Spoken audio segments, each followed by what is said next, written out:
Les membres de l'Apreka ont choisi un lieu magique pour cette soirée annuelle, l'Eden Rock. Cet hôtel-restaurant est littéralement suspendu, accroché aux falaises du Cap d'Antibes. C'est dans cet écrin que se sont retrouvés 35 pâtissiers des plus grands établissements de la Côte d'Azur. Parmi eux, Franck Madala, pâtissier depuis 15 ans au Louis XV, Pascal Hérabédian au Vista Palace et Benoît Perruchon-Monge, ancien chef pâtissier de Joël Garreau et professeur au lycée hôtelier de Monaco. Le principe de la soirée, 7 plats, sans sel, sans viande et sans poisson.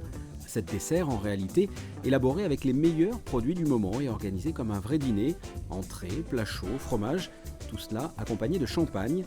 Il s'agit là du 16e dîner-dessert organisé par l'Apreka depuis la création de l'association en 1994. On s'est rendu compte il y a 18 ans qu'on ne se connaissait pas. On était le chef pâtissier du Majestic, du Martinez, de l'Eden Rock, du Negresco, mais on n'avait pas de nom. On travaillait tous dans les grands hôtels et on n'avait pas de nom, on ne se connaissait pas. Alors on s'est écrit, avec Christian Cottard et moi-même, on a fait une lettre à tous les pâtissiers de tous les hôtels et restaurants de la Côte d'Azur, et Dieu sait qu'il y en a. Et puis on est parti comme ça. Et donc l'idée, c'est de dire, on va faire des dîners, et puis on va faire un dîner de dessert, un dîner tout autour de la pâtisserie.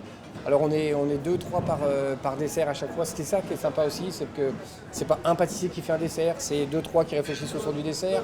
Là en cuisine, on est 6, 7, 8 à dresser en même temps, à aider, entraider. Voilà, c'est l'entraide.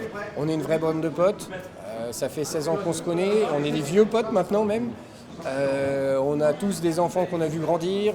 Voilà, c'est une famille. On est la famille de l'Apreka et la famille de l'Apreka, c'est unique. Un repas composé de 7 plats, uniquement des desserts. Une question se pose évidemment, et les calories dans tout ça.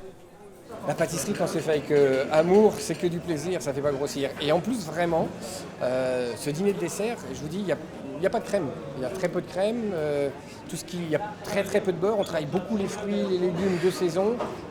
Vraiment, les desserts vont vraiment être légers. Je compte sur vous pour les goûter. Et vous allez voir vous-même que franchement, c'est que du bonheur. C'est que du bonheur. Il y a les calories, on fera le régime demain. Des desserts avec du concombre, du radis, des petits pois, du chou-fleur et même du wasabi. Au premier abord, avant de goûter, cela donne envie de réfléchir. Et pourtant, le résultat, un mélange de saveur, de douceur, de fraîcheur et surtout sans lourdeur, des plats légers et extrêmement raffinés. C'était très surprenant, il y a beaucoup de créativité, ce sont des plats très visuels et des fois je les envie un petit peu parce que j'aimerais pouvoir faire ce qu'ils arrivent à faire en pâtisserie. Qu'est-ce qui vous a particulièrement plu?